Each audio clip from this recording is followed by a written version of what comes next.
Hello there, welcome to another episode of the SoapyRao Show. And this episode of the podcast, we're going to talk about terms and conditions. Hey, welcome to this episode. Sitting in the month of the year, of our Lord 2022. Reading up and following all the stuff which is going on in Britain. Suddenly England is Britain with Elizabeth II, Queen Elizabeth II. There's so much ritual and there's so much grandeur and there's so much formality and there's so much procedure with things like that, right? Initially I was like, oh, come on guys, get over it, right? But there is something to it. Like that's what gives that group of people, country, hope. And of course, I don't know, because I read a lot of this kind of historical fiction. So a lot of it is set in these situations where you have the monarchs, you have these various kings and queens, you have these things. Of course, you guys have probably listened to or watched Game of Thrones and even the Lord of the Rings, and now of course the Rings of Power. And I think there is this sense of pretty, I don't know what to feel about it. I mean, fuck it, right? I mean, I'm not English, but at the same time, I'm not like feeling a sense of loss because of the monarch who's. But I mean, she must have been who she was. She was a mother, a grandmother. Besides other things, she was a human being. She was a woman. Of course, let's not go down that path. I'm not taking away from full life that she lived and what she did and what she didn't do. I haven't chronicled it. I haven't documented it. I think it may be amazing. I don't know. I'm not commenting on that part of it. But I tell you what is really strange, right? Is this whole idea of how people step up and they have to be seen to say the thing, like Joe Biden or politicians. That's by poor Joe Biden. I mean, dude, he must be shitting his pants going, oh fuck, she was the oldest and now it's me. It's like shit. But she was so poised. She could, man, speak so well. Hello, Mike. I'm not imitating. I don't know what she sounded like. But he must be like, oh damn it, I had someone to point to now. Point back, they're three pointing back at you. And he must be like, yeah, shit. That's my daughter screaming. I don't think she enjoyed that joke. But the thing which is interesting is all the things that attach to it, right? Like how the funeral is arranged, how the coffin is to move from a certain place. And then you read about the family. Then, fucking Meghan, of course, has to make her thing felt, and Harry. They all came running. And I just find the way it's reported very interesting, very fucking annoying in some way. And then, of course, the guy who fiddled around with young girls, Andrew, is like, he's not supposed to wear a uniform, but he will be in the procession. Like, come on, dude. Like, who the fuck cares? Like, this lady was what she was. Of course, there were a lot of speculations when Princess Diana was killed in the car crash or with involvement in the royal family, all that things there. But for the most part, a royal old lady who lived a full life. Good. But there's too many buts in this. But I think it's pretty cool for someone, and I've spoken about this, having this position for so many years. I think now I read somewhere that the oldest monarch is someone in Denmark. I forget her name. See, no one cares. It's England. It's because I think I also read news based in the Guardian, which is in the US. Sorry, the UK. The UK. But when I'm reading a book which is set, like, say, like The War of the Roses, and that's sort of like your 12th, 13th century, and that book, that series, at least the one I'm reading, the series by Connie Gilden, ends with the Tudor family taking over the reign of England. That's pretty cool to finish that book and then pick up The Guardian and read about a lady who's descended from the same family. That's pretty fantastic, that it's still alive. I'm not talking about its effectiveness. I'm not talking about how it's a drain on the purse and how a lot of the land is theirs and how much a drain on taxpayers. I don't know. I'm not a fucking economist. I'm not a social sociologist. I am a sociologist by education, but I've not applied any of it. If you fucking saw my final paper, it was actually the paper I wrote when I graduated, or for my major in college, was about how the IT industry has empowered women in Bangalore. Who the fuck thought I had insight? I clearly did. A shit paper, but anyway, the topic was cool. And that's why I live for titles. I was in my comedy special. I just write the name of the special and I forget about it. And I'm like, hey, just use the same material.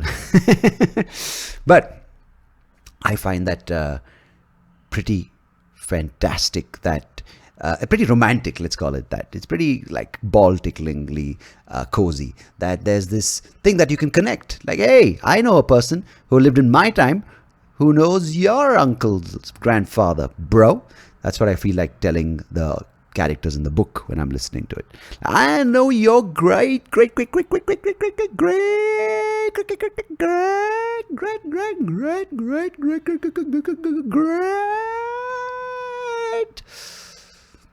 granddaughter's great granddaughter. Yeah, it's a pretty well documented family tree, because I sometimes sit and talk about my family tree, and that's it. Beyond grand in my dad's side, beyond my maternal great grandfather, no clue whether it was a monkey, no clue whether it was a chimpanzee, Kannadiga Brahmin chimpanzee. Mom side, beyond, like my dad's dad, I just know that's it, grandfather. My mom's, that's it, grandfather, grandmother. Don't know anything. So for like this Archibald, or what a name, dude, like Archibald, and all the other Kate and Williams, it's like, fuck, these kids are reading book going, that's my grand. Okay, I'm not gonna do it again. Yeah. So what do you think about your family tree? Do you know? Because there's a way apparently now giving your DNA and finding out if you're 1/3 monkey, 2/3 Spanish, 4/3 Caucasian, and 6/3 Martian. I don't know if I'm going to do that, because suddenly what if it turns out like, yeah, you are 1/9 Neanderthal and 9/15 Deniso something. Yeah, it's weird. That's this kind of stuff they're finding, dude. They found something which is proof of how the first surgery was done 500,000 years back. Another thing that that our ancestors walked upright as far back as 260 million years back. Like, fuck. Then the worst part is that they found someone's tooth in the permafrost. I'm like, imagine that guy probably had worse teeth in his village. Maybe had the best teeth. Who knows if it had survived this many million years? Maybe he had the worst set of teeth, and he never was posing for selfies because fucking crooked smile, had gap tooth, motherfucker. Everyone laughed at him. He couldn't fucking get any Tinder dates in his tribe. But he had one tooth, and that's all he lived and died with at the end. All his crooked teeth fell. He was gummying. That's what he did, because everyone ostracized him in society, so he used to give head to old village elders because they liked the gummy, no teeth look, and that's what he died with. And then millions of years later, did I just talk about a Neanderthal blowing the village elders? I did. This podcast gives you everything. And there was one tooth, and he said, that's my dignity. I've lived a miserable life. I've been mocked for my bad teeth. I've been ostracized. I haven't got laid, and this is how it is. Giving head at the end, and that's it. He's put to rest, and everything else decays except his fucking tooth. That's oof. I'm glad we burn our dead in India, dude, because I don't want any of these nosy buggers, astrologists, no, archaeologists, finding something of mine later, like my eye socket or something, or my tailbone, or who knows. Fortunately, penises don't have bones. On that note, gonna keep it there just to chill and simmer. I I have a lovely guest on today's episode. I say that, but I genuinely think all my guests are lovely. And today I've got Lael Stone from Southern Australia. Sorry if I said it like an Australian. I don't say it properly. But Lael Stone is someone who specializes and who helps parents understand their children, and she helps families and helps parent-child communication, and she believes in compassion and communication, these two things, and she helps with behavior. She's a behavioral therapist, and she helps with understanding the growth of growth of children. Oh, sorry, this fucking recording. Sorry about that. Yes, how to understand emotional maturity. She helps parents understand their own past as children through the role of parenting and a lot more. You can check her out, all her work on her website, of course, details in the description, and you can enjoy the conversation. Before you head anywhere and click on any clickety things, you must stay tuned for my conversation with the lovely Lael Stone from Australia. As always, thank you for listening. Appreciate you for tuning into this podcast week in, week out. Till next time, goodbye, God bless, take care of yourselves. Long live SoapyRao. Cheers. Catch you on the other side.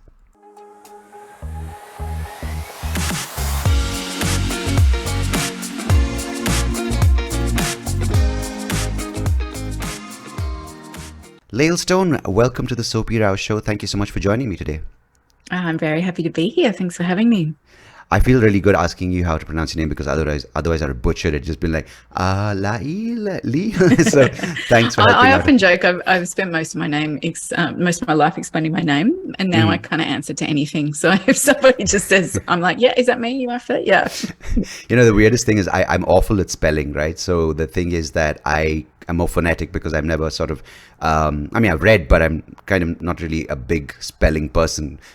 Contrary to popular opinion, as an Indian, I can't spell. What the hell's happening? No, but I remember once on a call, someone said, "Can you give me your email address?" And I said, "It's SoapyRao. That's SOAPYRAO." And she's like, "Can you spell that down to me? Like break it down?" And I was like, "Of course, like Sierra, Oscar, Apple, Paris." Yeah. And when it came to Y, I just blanked out, right? Yeah. And I went Wyoming, and she's like, "Excuse me."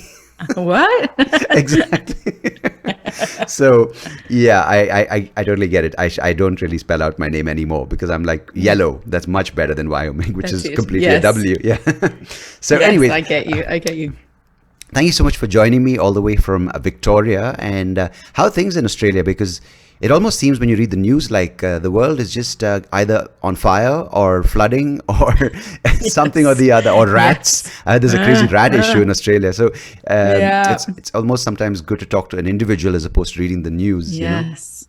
Well, I think it's been a pretty rough few years for a lot of people. We had fires just before COVID kind of happened, and then COVID seemed to, we went into a bit of a lockdown as a country here in a pretty harsh way, which was pretty extreme. And then we had big floods in another part of Australia. So yeah, there's often a lot happening here. I mean, we kind of have extreme weathers here. We have really, really hot, and we have to be very mindful of fires. Got a lot of bush here, country, or sometimes the opposite. So, but where I live in Australia, Australia is absolutely massive. It's a very huge country. Yeah. I live right down by the coast, next to the beautiful beach. So, we live in a nice idyllic part of the world. So everything is lovely down here for the moment. So, hang about, wait and see. Yeah. I think that's sort of what's happening, right? We kind of sit here reading the news, and we're so connected through international news broadcasters or whatever the app you use for your news. And it's almost like I'm sitting here and I'm getting Australian news, but that's sort of the wrong way to look at it, because as you said, it's so large. It's got such diverse ecosystems. The climate is also so different from city to city, maybe not just region to region. And like even in India, like a couple of my friends who live in the UK, they're like, "Is everything okay with the floods?" And I'm like, "Where?" I'm sitting. Where are the floods? Yeah, totally. I'm sitting like 4,000 feet above sea level, so Bangalore is safer because we have rain. But at the same time, it's you can't just put one entire nation under one kind of brushstroke. But the thing with Australia is it's especially when it comes to like the bigger countries. It's Australia, New Zealand in your part of the world.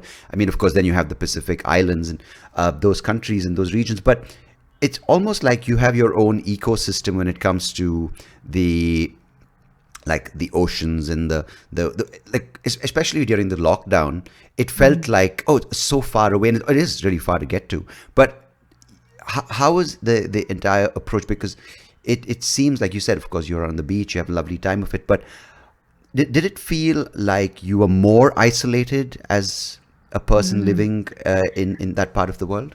It's interesting. I think because we're an island, I think Australia gets very careful of their borders, So, for a long time, people weren't allowed in, people weren't allowed out. I think Australia as a country gets very protective because we are a huge, huge island. And I think, depends on which part of Australia you lived in. The people who were kind of governing those different parts of Australia had different approaches to stuff. And Australians are pretty laid back people, and they often kind of just get told what to do and often do it. So there was a lot of compliance on some levels. And then there was other people going, hang on, what is this all about? And is this right? And we're such a massive country. Like, our land is so huge, and we have nowhere near the population of what you guys do have over there. It's Can very I send spread a few out over? and sparse. Yeah. So it was an interesting time. I think it was an interesting time for everybody around the world these last few years, and it was with the state I lived in, we were locked down for a long time. Probably, I think the reports I saw was the longest lockdown in anywhere in the world, our state, and that meant we weren't allowed to go more than 5 kilometres from our home, and our children weren't at school, and all sorts of things. And it was very challenging. It was a very big thing for a lot of people's mental health. I work as a therapist, so I was just inundated with people not coping, feeling really powerless. People weren't able to work. It was a very big thing for people who live in the West that usually have a pretty privileged life on some level. It brought up a lot of adversity for people.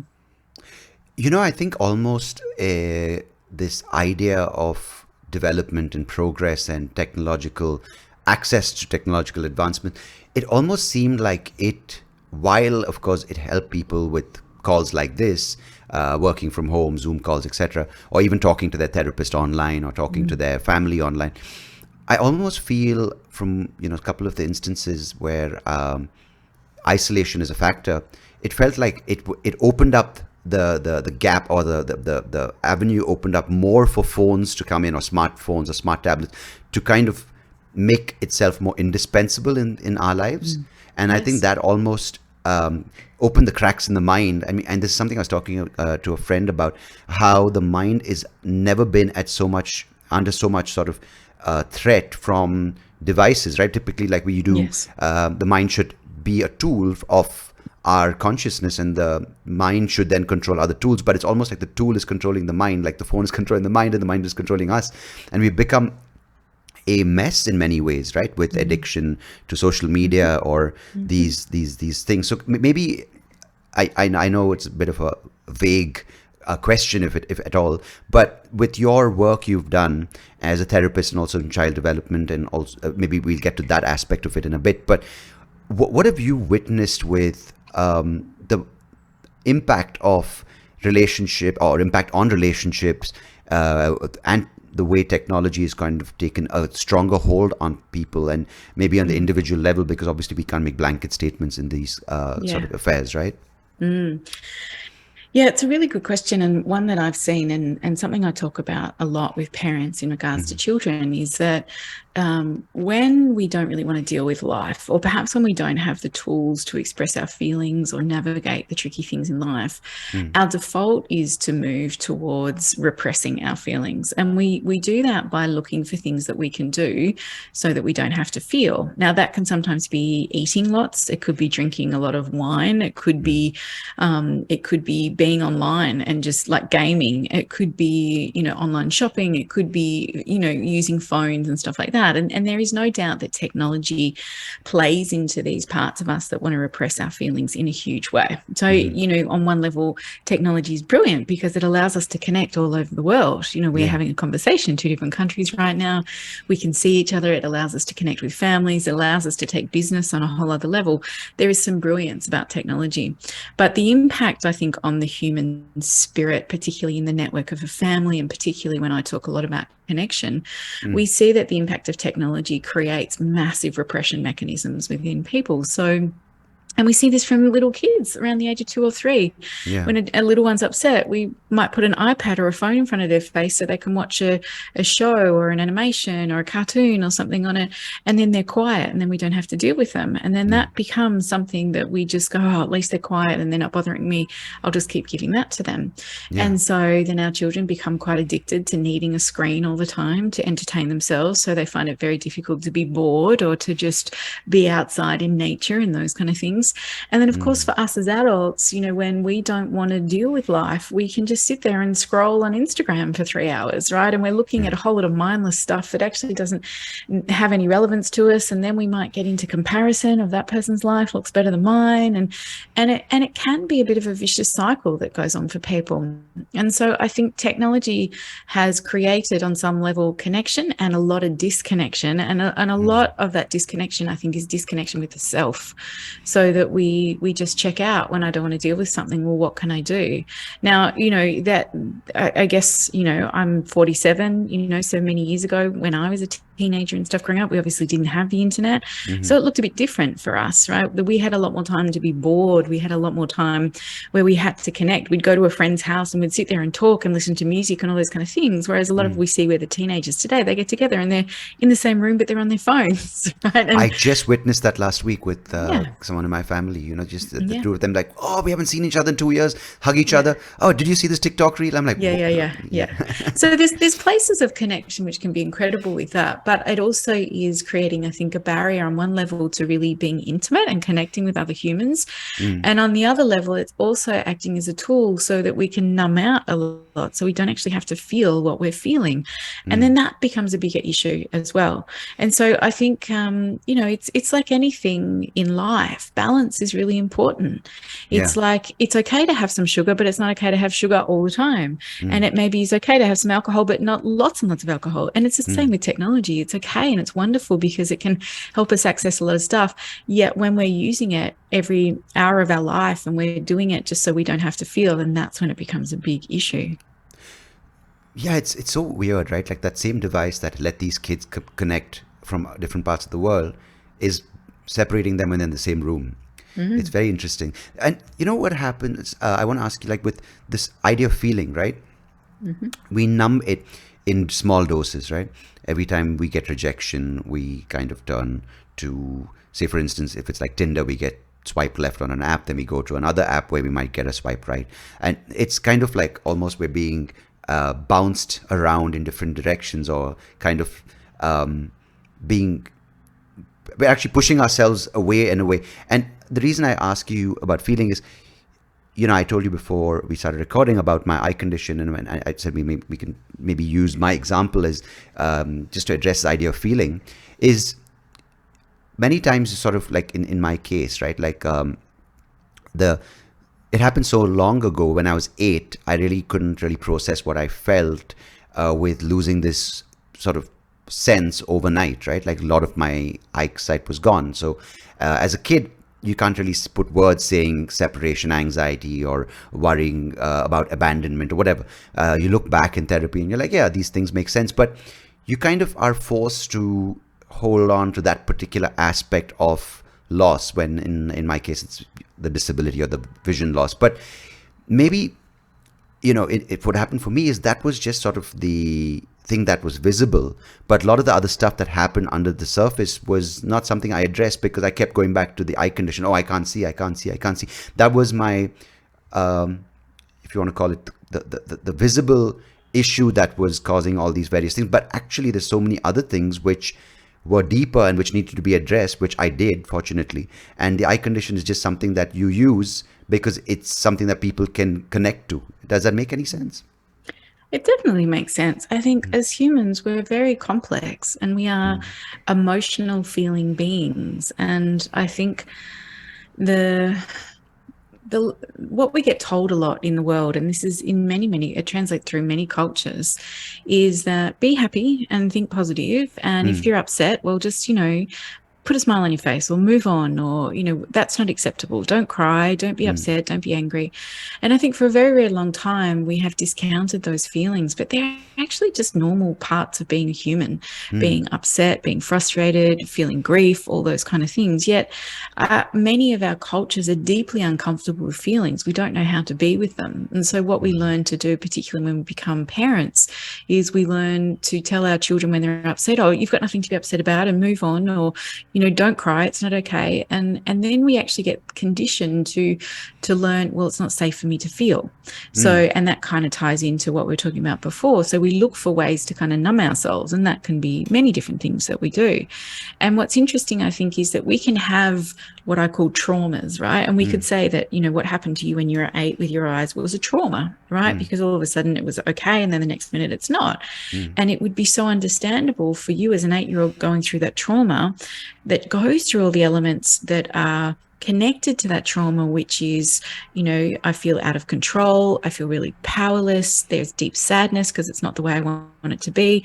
There's frustration. There's grief. There's worry about what's going to happen in the future, all those kind of things. Now, when we often have a trauma, we usually just try and make that person be okay to get them through that thing. Yet actually, a lot of what kind of creates trauma that's ongoing is the inability to feel all the feelings around what's actually happened to us. And so what we learn to do is we kind of get to hold them on inside us. And then when we go through life and we're in similar situations where we feel threatened or we feel powerless or something big comes up, those traumas that have still been stuck in our body raise their head. And then it feels even more overwhelming. And then we feel even more anxious or more worried or those kind of things.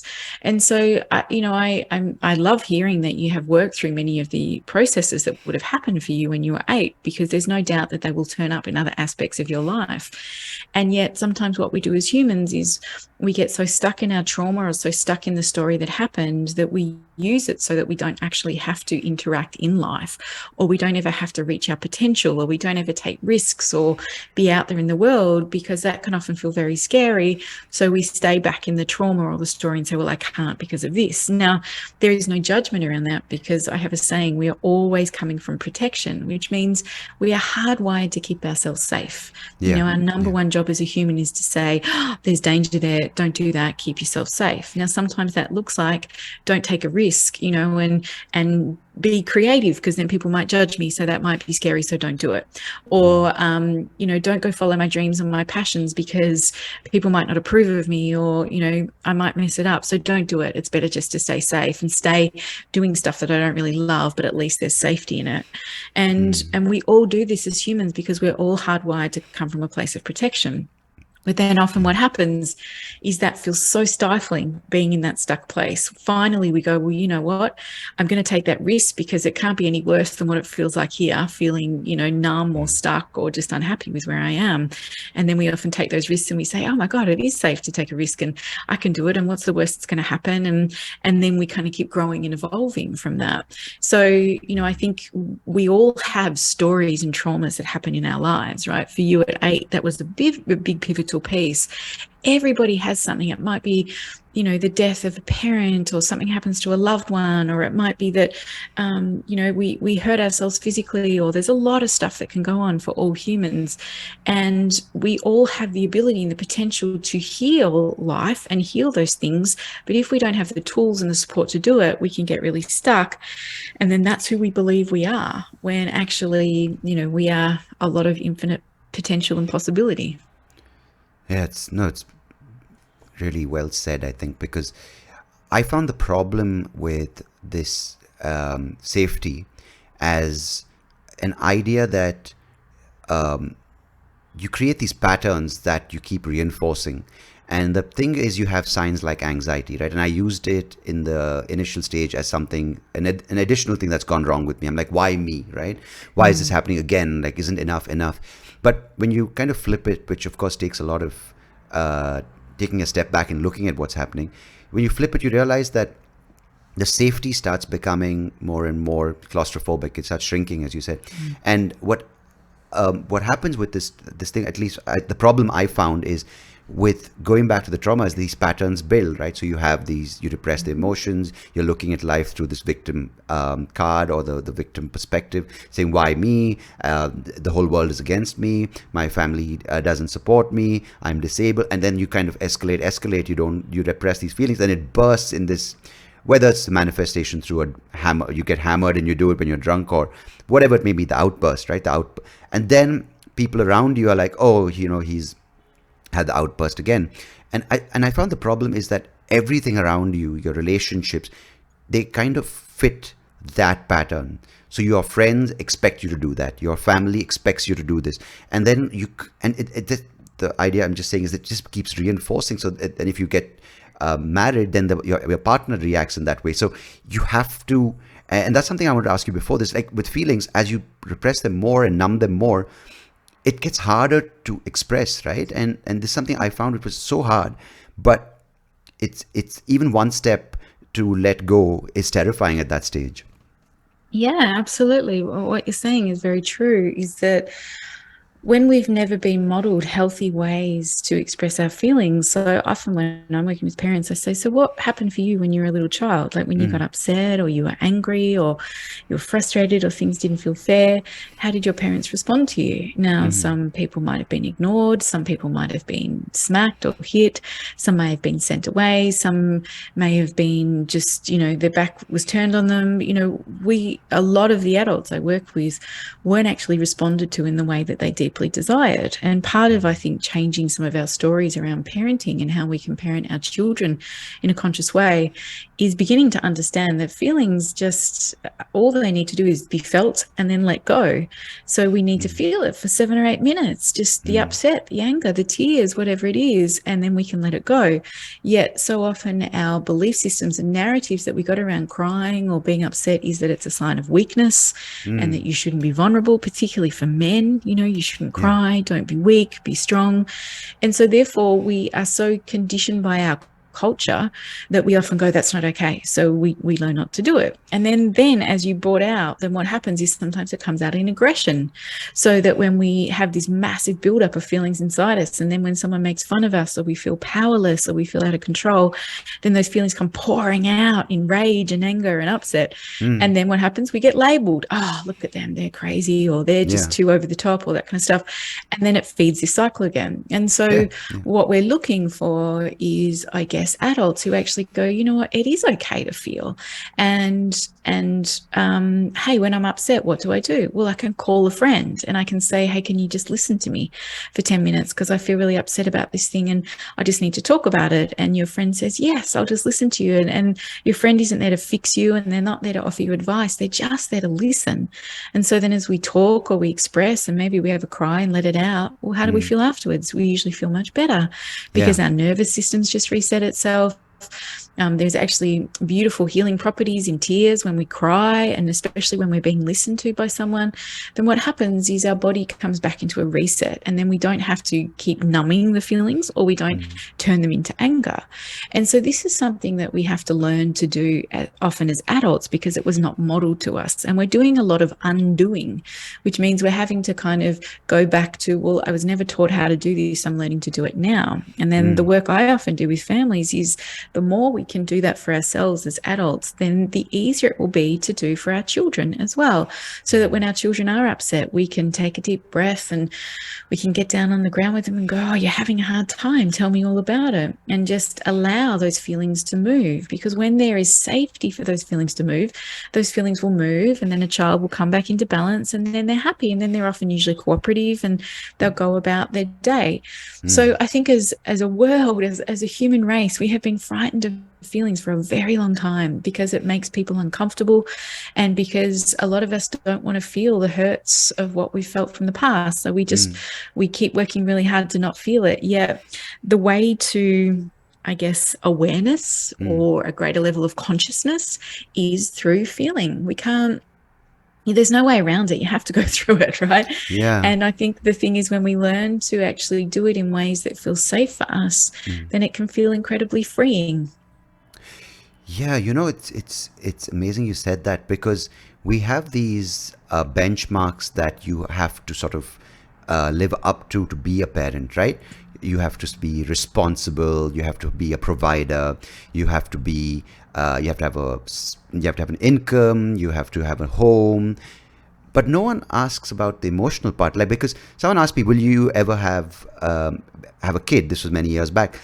And at that point I was like, oh, I don't know. And, you know, I would make a dramatic statement like, I don't think I can ever be ready. But I realized then no one checks if you are, you know, because I think a lot of times there are a lot of parents who are so-called parents, but it's almost like children raising children.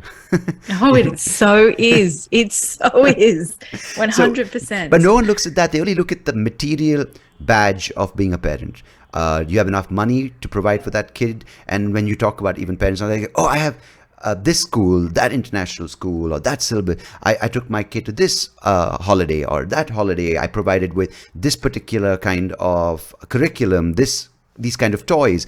But no one's talking about, and you talk about these two important words, which is compassion and connection. And that's something which if you can't develop with you and yourself, and you can't sort of be aware of that, it's very hard, because it's very, the patterns which you mentioned are passing on the buck, right? Oh, I can't handle it, let the iPad do it, or let the game handle it. But yeah, and I think I think what you're saying. Sorry to interrupt you. You said, no, please do. Yeah, we've been taught to look outside of ourselves. So we've been brought up in a world that says, well, the more money you have, then the more successful you must be, or the way, if you look like this, then then more people will approve of you. And so we then carry that into parenting, going, well, if I send my child to the best school, then they'll be okay. Or if they eat the best food, they'll be this. Or if they hang out with this type of person, then they will be okay. And actually, none of that really matters to children. What they want is connection, and they want their parents' presence and attention. And that is actually what helps them thrive, because when a child feels seen and accepted for who they are, then they develop an innate knowing and also an innate connection to themselves, that then they learn to follow their truth, they follow their heart. They are able to speak their feelings freely. That's when we see more healthy relationships, and that's often where we see more successful people. And it comes back to having that beautiful connection and acceptance of who they are as okay. I mean, you can spend thousands of dollars on sending your child to the right school, but if they're feeling deeply disconnected from you and from their spirit and who they are, then they might get a good education, but they could be a very unhappy human. And we have an abundance of that in India, because it's all about getting the MBA, getting the right MBA from the right place. Then it's about, celebrate. Oh, he got 99% in his exams. He's a good human being. And it's terribly sad, because many people, even in the older generation, retire at 65 and realize, wait a second, who am I, right? Yes. I was rewarded for all these things. You were the top student. You had 3 cars. You provided a great home. You were the CEO, but they don't know who they are. Yes. And I wanted to ask you, have you noticed, you said feelings, it's so important to let that feeling run through you, right? Like, I had a doctor on this podcast a few months back, and she talks about this thing called the whole brain living, where you have different parts of the brain, and certain emotions come up, and how they're processed by different parts that are different. And she says, like, when an emotion starts, the cycle takes about 90 seconds to run through your body. So, and that's kind of resonated with what you said, feel it, right? And we use the word feel so loosely now, where one side people are numbing their feelings by going to all these different kind of places to find solace, whether it's online gaming or alcohol or drugs. But the other side, you have people on the internet just saying, I'm upset, my feelings are hurt, I'm offended. So is it completely the wrong use of words, or it's just people are saying the right thing without feeling it? Yeah. That's a really good question.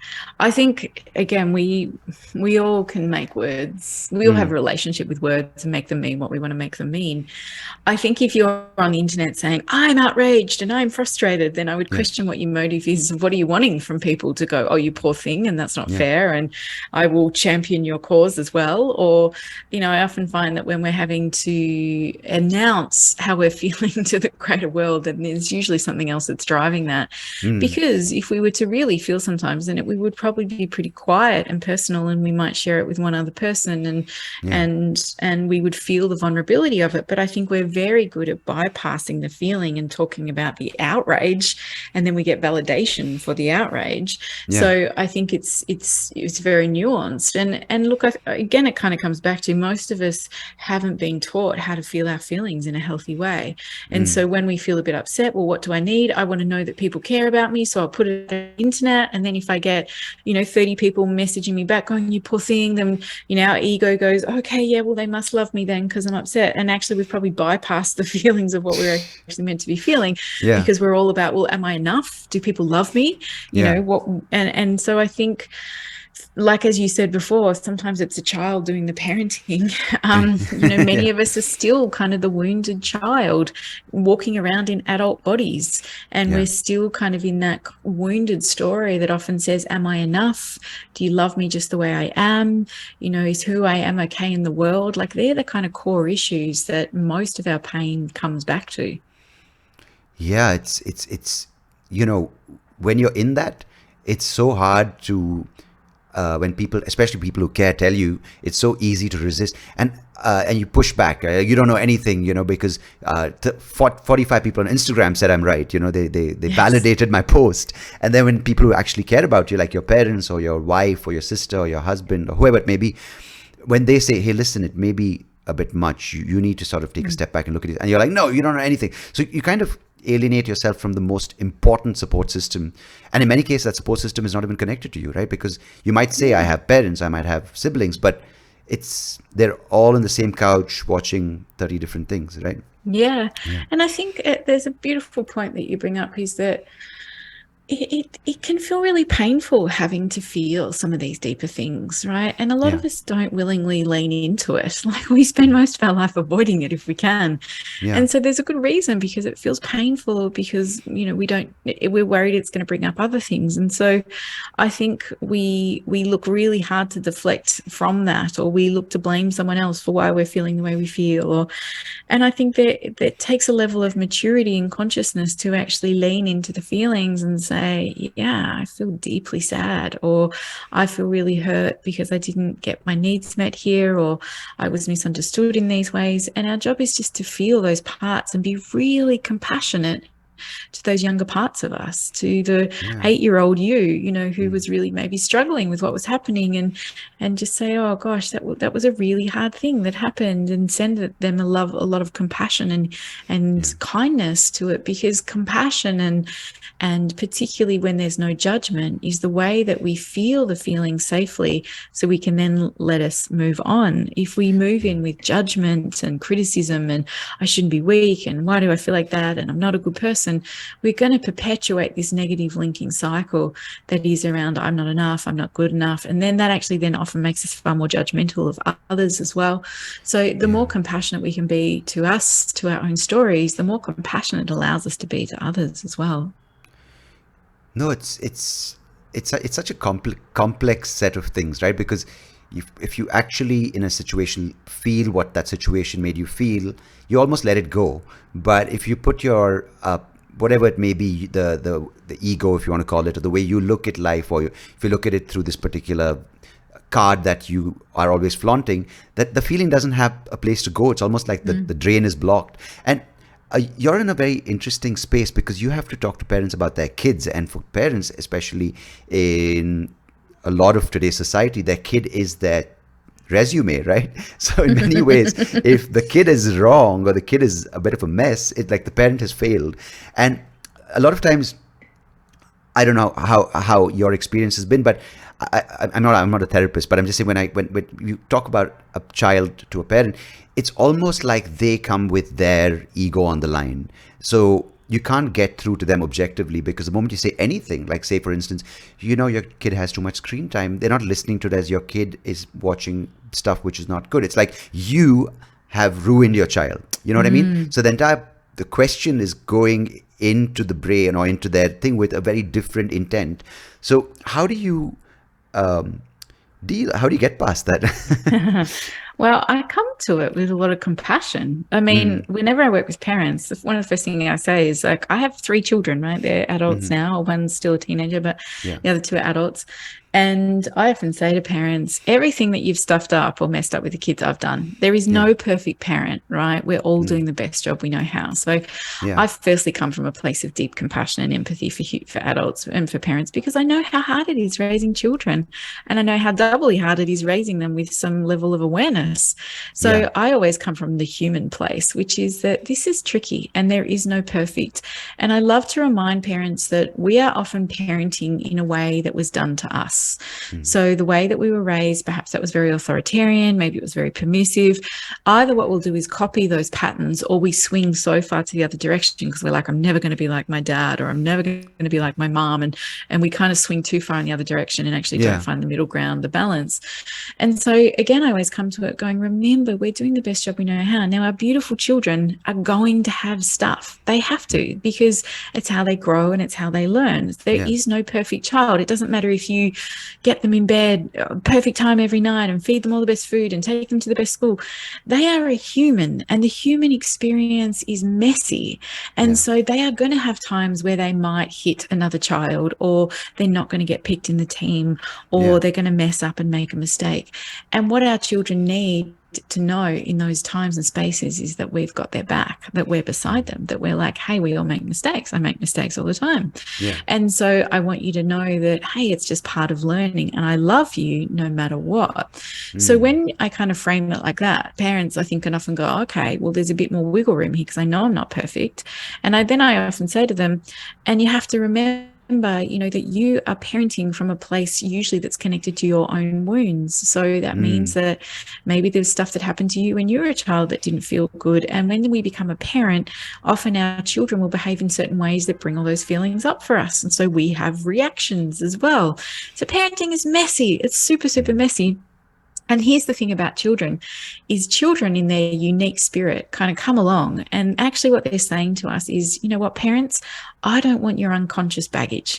I don't want all the stuff you haven't dealt with Yeah. placed on my shoulders. And so what I'm going to do, I'm going to behave in certain ways to push your buttons, Mm. to mirror back to you your stuff that you need to work on because it's not mine to carry. Yeah. Because one of the greatest gifts we can give our children is the sense of being free to be who they need to be.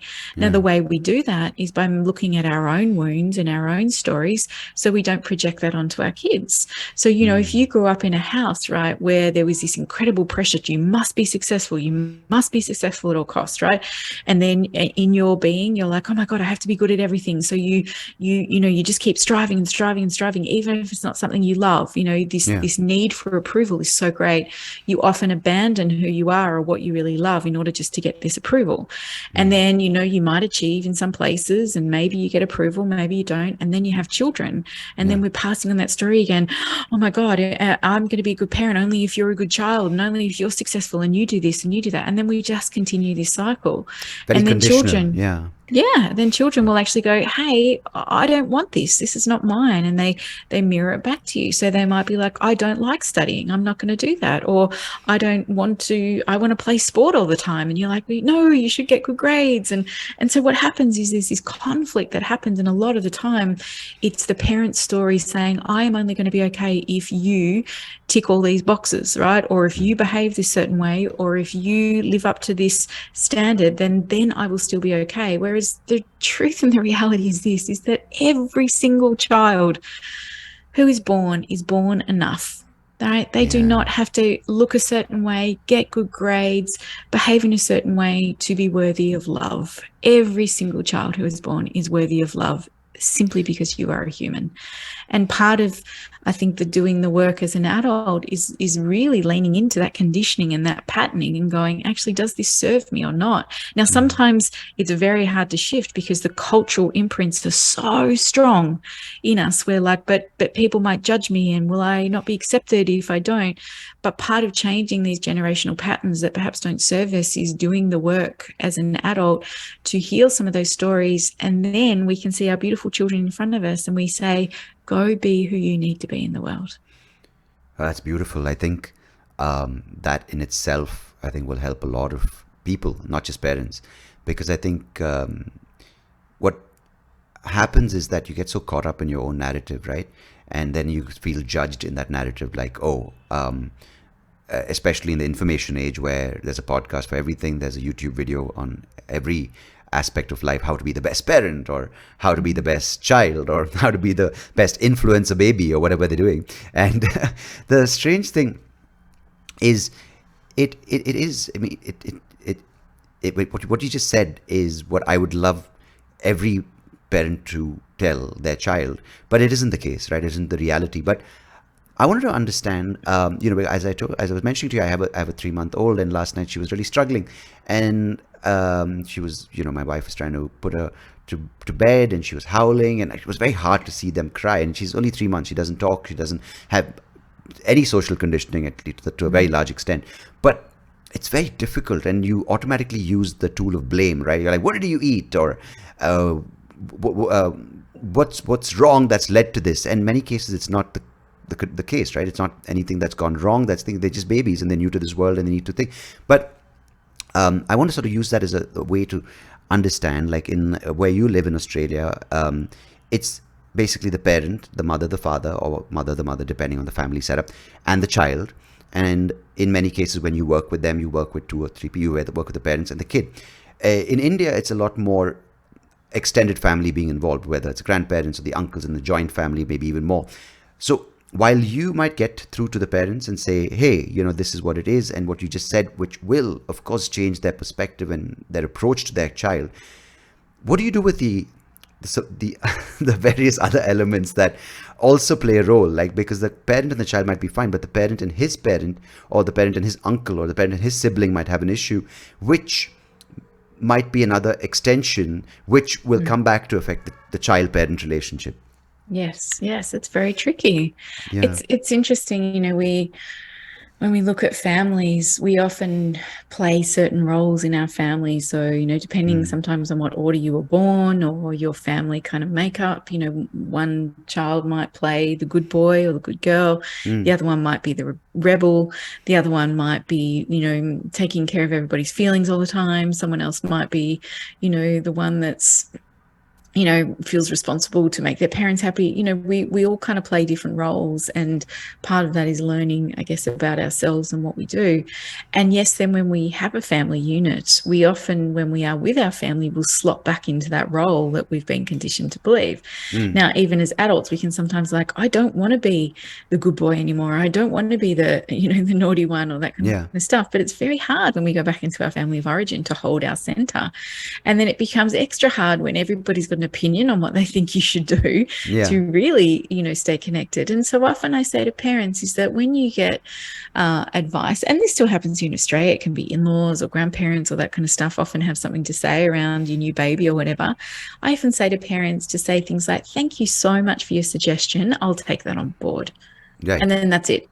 You just leave it there, and then you do it how you want to do it, right? Because sometimes when we come back with, well, we're trying this technique and I've read this book and read that, people want to come in with why the way they did it is right? Whether you believe it or not, everyone wants to justify the way that they do it and the way they think. And this is not just about parenting.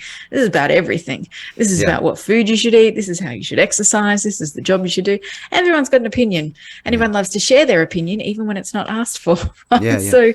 So one of the trickiest things is, as a parent, is just to go, thank you so much. I'll take that on board. And then you actually just do it, tune into what feels right for me. When I used to work a lot with new parents, I worked in childbirth for a long time and in that postnatal period. And I used to say to parents all the time, part of the first initiation into parenthood is learning to trust your intuition as to what is right for your child, because you are the one that are with them the most, right? And you are getting to learn to know who they are. Every time you kiss your beautiful child or smell them or hold them and all that kind of stuff, we have these beautiful pheromones that happen in our bodies that help us stay connected and bonded and all that kind of gorgeous stuff. And all those things help us to intuitively tune into, what does my child need? We know so many times when mothers just go, something's wrong with my child, I can tell they're unwell. And even if doctors are like, no, they're fine, the mother's like, no, there's something wrong. And then sure enough, there can be something wrong, right? We're meant to be connected to them in that way. It's called attunement. That's what it's about.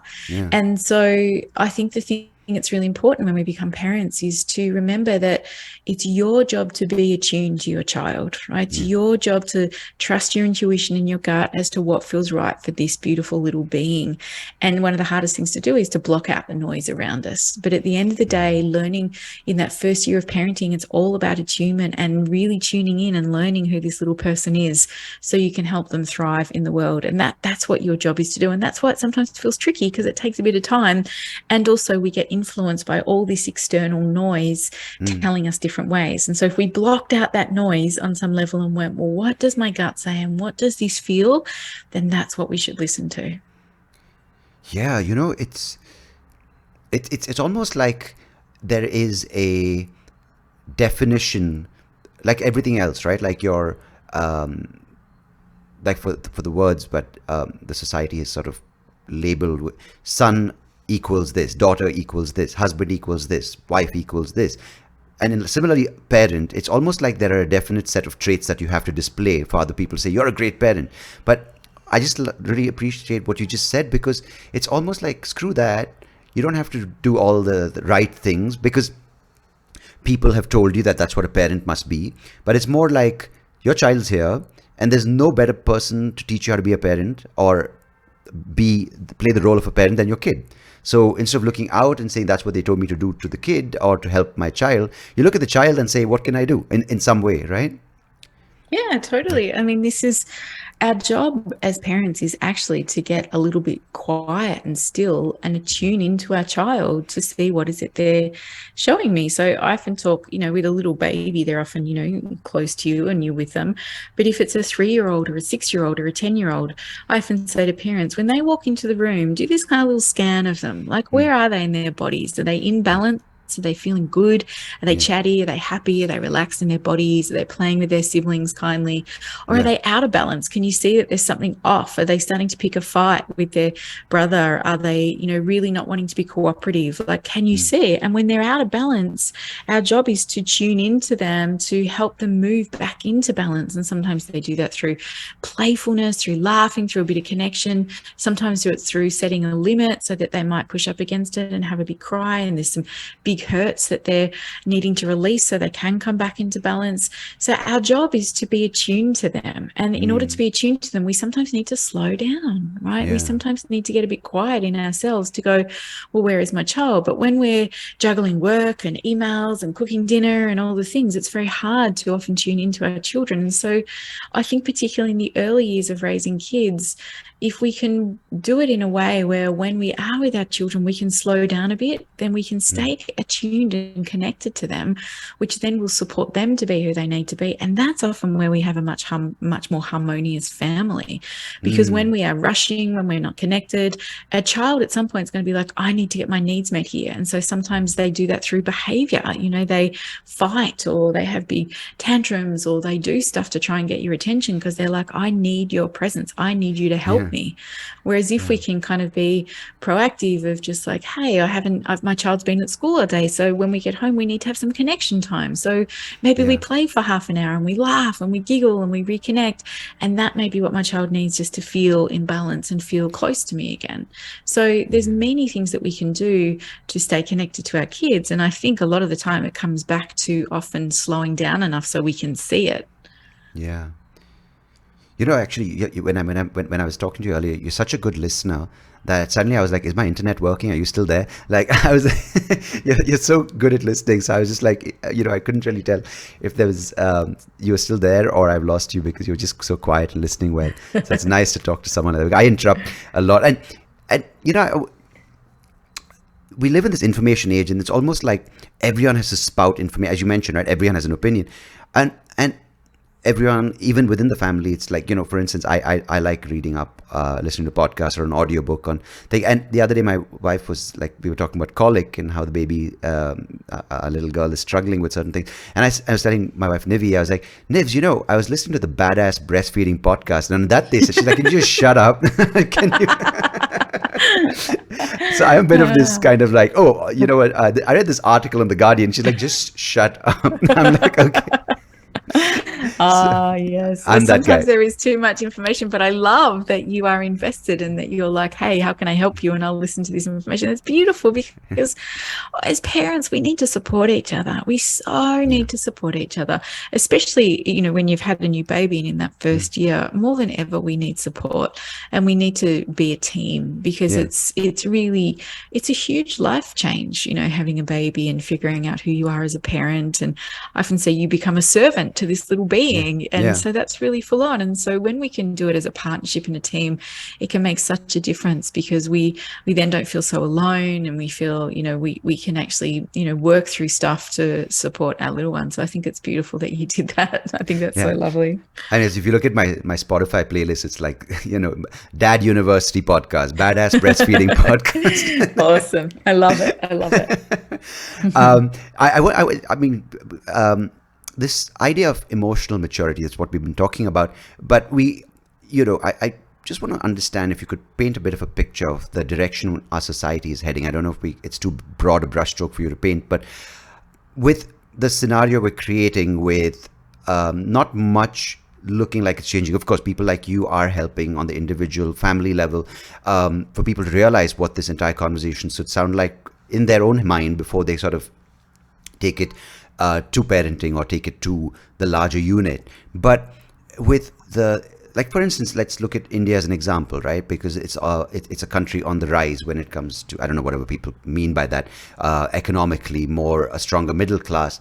You have more access to education. You have more issues of equality being addressed. You have empowerment of women, which are all fantastic things. At the same time, the values that people represent for each of these steps in progress are more material in some way, right? It's like they have better jobs, so there's more money. They have more access to education, that means better jobs, that means more money. They have more money, it means better homes. So there's a lot more, I noticed, I'll just give you an example. Like, for instance, like you have people in India who have help at home, and it's a very common thing because we have a lot of labor which isn't expensive, unlike in Australia where maybe $30 an hour minimum wage. Here it's a lot cheaper, right? So people can afford 2-3 people helping at home. So the maids or the house help, whatever the word you want to call them, whatever's politically correct, they have children now, and the children have smartphones because, say, for instance, they have a job which pays 10,000 rupees.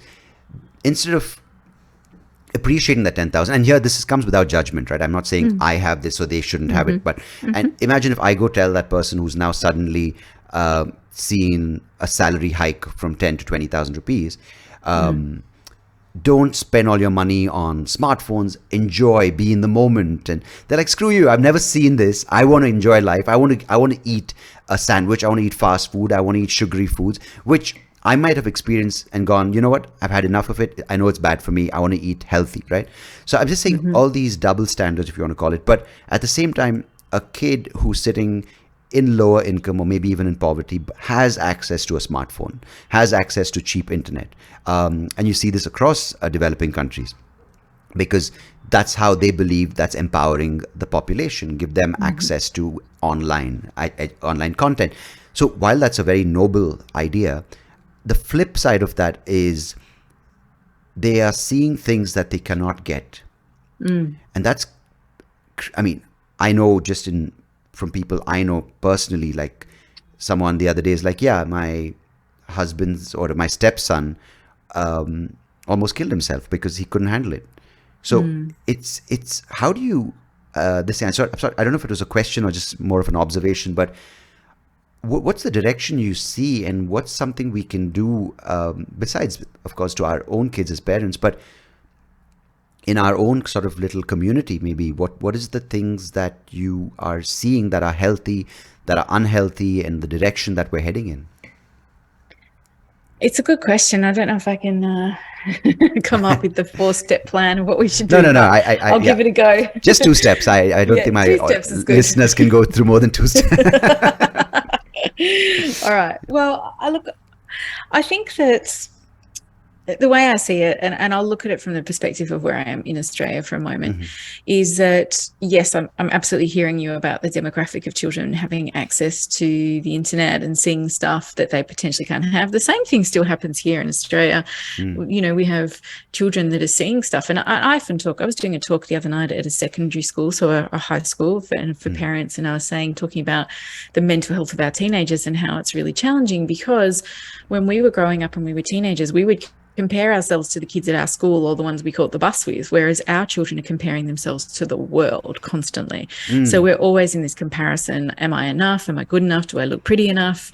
You know, am I smart enough? Like all this stuff, right? So materialism has always been there in the world. It's, you know, we live in that kind of world. It's just been turned up. The dial's been turned up a lot, as far as, you know, thanks to advertising and marketing and media and access to the internet that says you are only enough if you are this. So I always come back to the biggest influence we have on our children is at home. So the biggest influence we have is what we model, what we show them. So when we're angry, what do? We might say, I'm feeling really angry, I'm going to go for a run, or I'm going to put on a song that makes me do angry dancing, and, you know, I'm going to get my feelings out that way. Or when you're sad, you're like, you know, I'm going to call a friend because it helps when I can talk to them. Or, you know, I really, you know, would love to purchase this thing, so I'm going to work hard for it. I'm going to find creative ways to do it. What do we model to our children about who we are as humans in the world? And that is still one of the biggest influences we have, right? So our children are going to be exposed to the world. And you know, one of the things I think that is helpful is that when our child does come back and go, gosh, I wish I looked like this, or I wish I had that, and it's, you know, our job is not to go, oh, don't be silly, that doesn't mean anything, and, you know, why would you want to be like them?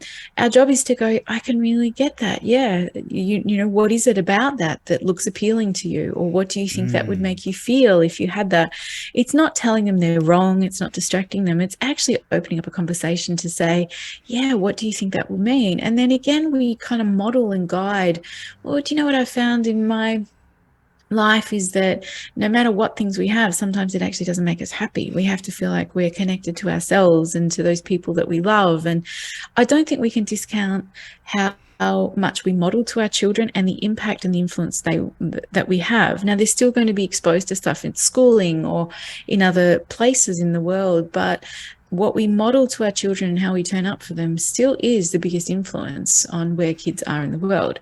Now, I also feel our education system needs to change a lot. So I actually opened a school last year because I was so passionate about creating emotional awareness in children. And so we really looked at how our education system is so devoid of that. And it's all about power and control and not giving children choice and autonomy and not leaning into them to see how they learn best, and not giving them agency and all that kind of stuff. And so we created a school that really focused on that and also really supported their emotional selves, so that if a child's upset, we're like, okay, you're upset, let's help you. You know, do you need to go outside and move your body? Do you want to tell me, have a cry and tell us what's going on? We welcome all of the parts of the child. And what's extraordinary is we see the incredible development in children, not just in their learning, but in their sense of self. So my wish would be that we begin to change our education system as well, so that we have, again, still greater influence on what's happening. But it always comes back to, what do we model to our children? You know, I talk about something called imprints, which is everybody takes on imprints from the world. So in the family of origin we grew up, we looked at the parents or our grandparents around us and we go, well, how do we navigate relationships? Oh, it looks like this. You yell at the person you love. Okay, that's what relationships are. You yell at someone you love. Or do we look at what it is to do a job we love? No, you don't do a job you love. You only do jobs that are safe. Okay, that's what a job is. You know, like we have it with everything, from our relationship to money, to relationships, to sex, to eating, body image, to emotions, everything. And so I think what's really powerful is that we have the ability to imprint our children in the way that is going to serve them. So I often say to parents, who do you want your child to become? Like, tell me the teenager or the young adult you want. Do you want a young adult who, you know, speaks their mind, who stands up for things that are wrong, who is kind and compassionate, who is empathetic, who is all these things? Well, if that's who you want, are you being that? Because they are watching you. You are their teacher. And so if we want them to be that in the world, where do we need to lean into where our stories are? That's beautifully said. And so glad you've opened a school. I think I'm going to be moving to Victoria in the next few years. Please hold a seat. Not for my kid, for me. I often have so many parents who come and say, I wish I could go back to school because school was not a great experience for them, and they got shamed or they got punished or they got bullied or all those things. And, you know, my deep belief in all the work I do is that every child should feel safe, and every child, you know, has the right to choice and autonomy and to be heard. And so I take a really strong stand for that in the world and in my work that I do. And so we want to create examples of what that could look like.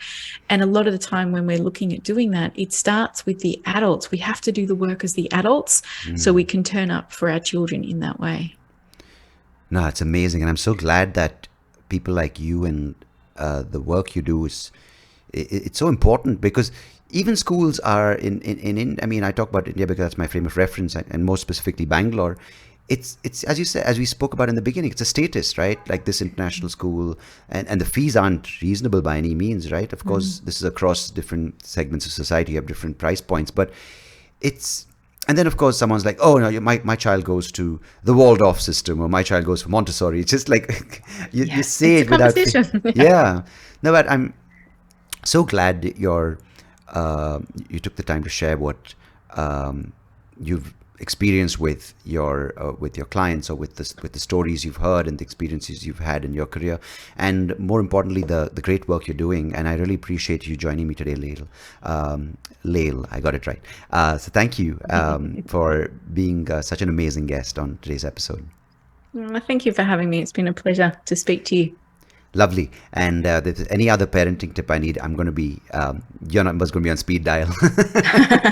Well, I have, just to share, I have a podcast called the Aware Parenting Podcast. And we talk about all these topics on our podcast. We talk about everything from feeling guilt as a parent, to what happens when our kids hit someone else, to how we deal with big feelings and emotions, to relationships. So we have many episodes on there that talk kind of around a lot of the stuff that I've shared with you today. Fantastic. So badass breastfeeding. There you go. Here comes Aware Parenting. Thank you so much, Lael. Appreciate you joining me today. My pleasure.